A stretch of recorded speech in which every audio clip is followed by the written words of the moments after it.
என் கருவில் நீ இருந்தாய், என் மூச்சோடு நீ கலந்தாய். நான் சிரித்தாலும் அழுதாலும் அதற்கெல்லாம் காரணம் நீயே. நான் பேசாத வார்த்தைகளையும் நீ உணர்ந்தாய், நான் காணாத உலகத்தையும் நீ கனவாய் காட்டினாய்.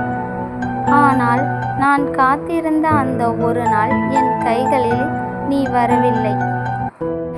தூக்கி கொஞ்சம் ஆசை தொட்டே பார்க்க முடியாமல் கனவாகவே நின்றுவிட்டது.